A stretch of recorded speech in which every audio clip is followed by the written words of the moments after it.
In the decades following Reconstruction, the South systematically whittled away at the laws protecting the African Americans' rights.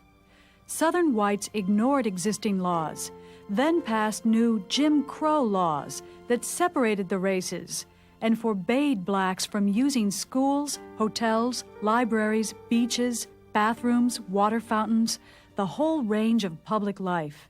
Segregation is simply the separation of the races. Generally, it is by the dominant group, the group that is in power.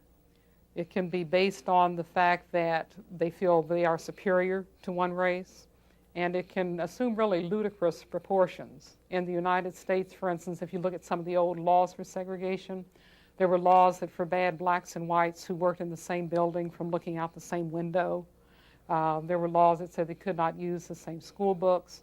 But it was a very serious problem because after the Civil War, when blacks were freed, they weren't not given all the rights of citizenship. It was shortly after that that you have segregation beginning. And what segregation did was impose upon blacks who were already at the bottom. To control their black neighbors, whites continued to use violence and intimidation, and the terror of choice was lynchings.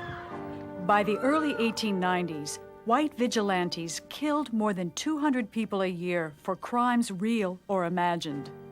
Campaigns to strip black men of their right to vote were completed that same decade. Federal courts also hindered African Americans by chipping away at their constitutional protections. In the 1880s, a federal court ruled that those doing the segregating did not violate the 14th Amendment as long as they provided equal accommodations and services for blacks.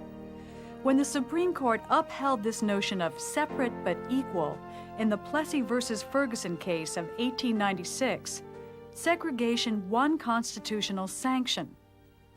In the coming decades, Southern states and municipalities would pass laws to create two societies, separate and unequal, that would remain on the books until the 1960s. Surveying the American racial landscape soon after the turn of the century, W.E.B. Du Bois would write, "For this much all men know, despite compromise, war, and struggle, the Negro is not free. In the backwoods of the Gulf states, for miles and miles, he may not leave the plantation of his birth. In well nigh the whole rural South, the black farmers are peons, bound by law and custom to an economic slavery, from which the only escape is death or the penitentiary. In the most cultured sections and cities of the South, the Negroes are a segregated servile class with restricted rights and privileges.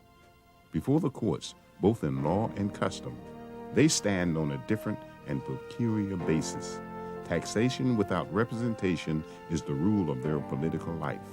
The problem of the 20th century is the problem of race."